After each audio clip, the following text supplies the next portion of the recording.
Thank you to many of you who have picked up on a new revolution in human resources, one called reality-based leadership, and hopefully we'll have a lot of you that are advocates by the end of today's talk.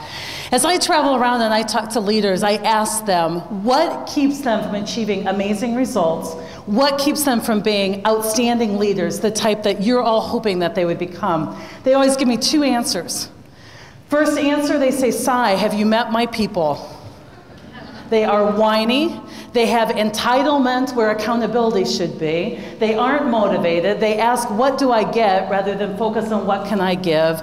And they absolutely suck this management team dry from all the drama that they produce. It's the first thing that they talk to me about.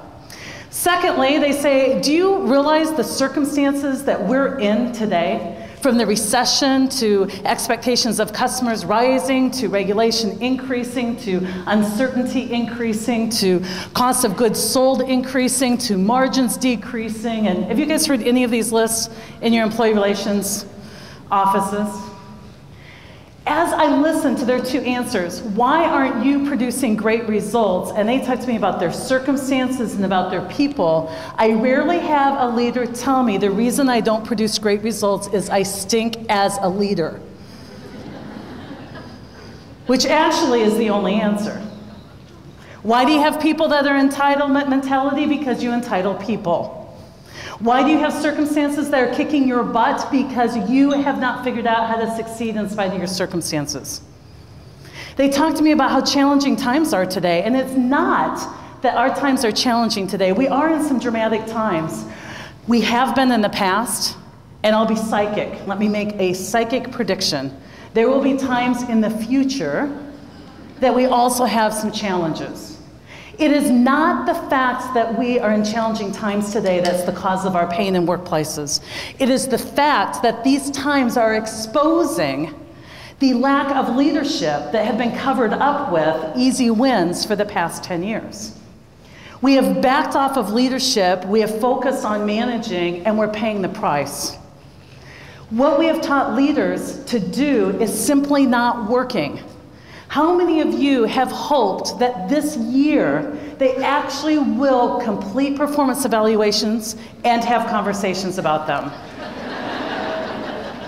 How's that working for you?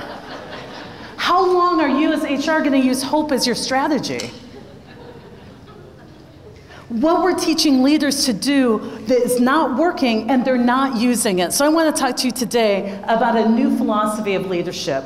One, and a new role for HR, by the way, one that actually works. If you talk to people that are really adopting what we call reality-based leadership principles and putting those into their environments, into their workplaces, you will find that their results are much higher, quicker, and more sustainable than any of the results that you're getting today. So that's what I want to talk to you about, is reality-based leadership.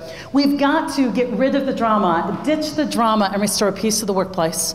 We've got to get people that believing things that actually make sense rather than believing the insane things that we've taught them to believe. And we've got to get people focused on driving for results rather than driving for their own comfort, their own convenience. We want them driving for organizational results. We've got to get people back into the organization where they realize that buy-in is not optional. It is not your job to cajole me or cuddle me into perfecting my circumstances to the place where I would actually give you the gift of my work. We need to stop coddling and trying to perfect people's circumstances and instead make sure we're bulletproofing the people so that they succeed in spite of any circumstances. Engagement does not come from creating a soft place to live. Engagement comes from helping people know that from personal accountability they can impact any circumstance that comes their way and feel successful about it.